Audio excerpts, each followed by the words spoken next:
We're now in northwest of Athens at Almira Shipyard. You can see a boat being taken out of the water and put on the hard behind me. Our boat is now on the hard also, so we can do some work before we cross the Atlantic. We're going to do the bottom paint with some new coat.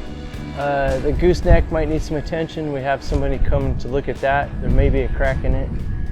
We're going to do a solar arch, some new batteries, solar panels, that kind of thing. Maybe some electrical work. We have a new electronics package that we purchased in Florida that is in transit here. We'll have to pick it up from the airport. But overall, it's a really beautiful place. It's a shipyard for sure. It's not a marina. So all the comforts of a marina aren't here. It's more of an industrial kind of a look and feel to it. Behind me you can see some people doing bottom spray. As soon as they take a boat out, they spray the bottom off. We should only be here a month, but right out the back of our boat, the cockpit, we have an awesome view. Here's the state of the bottom of our boat. It's kind of cool coloring, but it needs to get sanded off and I think I'd actually create an abstract painting with it. You could. I'm glad I'm not doing it. He gave me a path.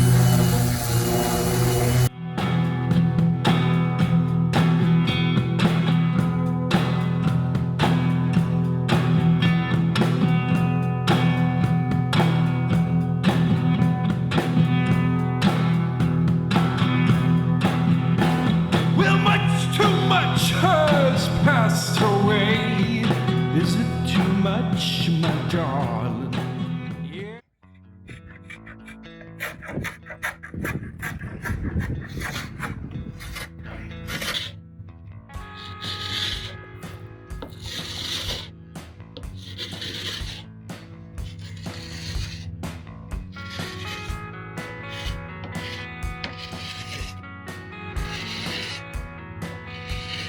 So we just got to the Almira Shipyard from Lavrio, and it's a little bit of a stormy day. I don't know if you can hear all the clanging.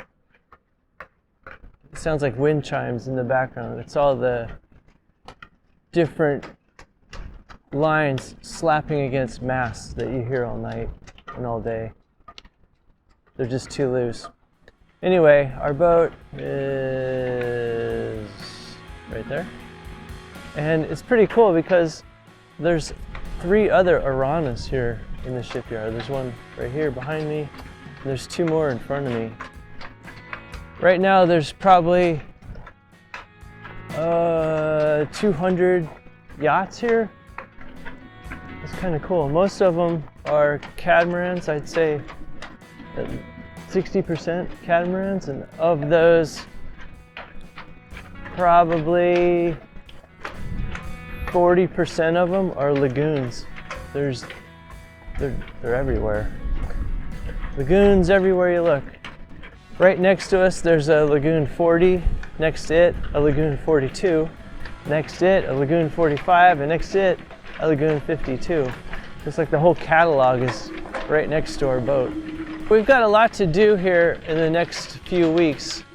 The lockdown in Greece is supposed to go through December 15th, and then they're scheduled to take it away right before Christmas, and hopefully that happens. But the track record has indicated that they're just going to keep extending it because the numbers, at least the statistics that we see, aren't going down. They're just kind of holding steady.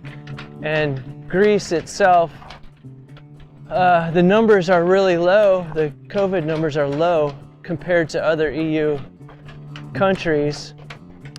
The difference is that Greece's infrastructure can't handle an influx of COVID cases. So their incentive is to keep the numbers low so the infrastructure doesn't collapse.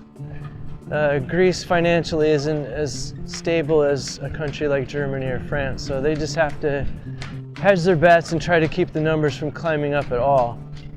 So what does that mean for us? It means that The stores are all closed except for grocery stores and pharmacies. And we're kind of caught in this zone that doesn't have a very high population. That's great if you don't want COVID, but it's bad if you need parts or supplies for your boat. So we're gonna have to make do with what we can find around here and scrounge up, because we're not allowed to travel to a bigger city like Athens, which is just right in front of me, only about 20 miles away. And being that close, they still won't let us go there. There's police roadblocks in place, and they just won't let anybody that isn't considered an essential traveler to go down the freeway into Athens. We're kind of stuck where we are in place right now. I don't know what that means for the parts that we need to get. I think that's going to create a little bit of trouble. There's also not only parts, so there's the skill that we're going to have to hire for some things, like electrical inspector to see all the stuff that we have to install. We bought a whole suite of systems from Victron that need to get installed. I can do a lot of it. It would be nice to have an expert look over my shoulder. Don't really want to burn our boat down. So it's things like that. We need to get a solar arch made and put in place, and I don't know what the skill level is in the vicinity that we are, so we have to do some work finding somebody and then seeing if we can hire them.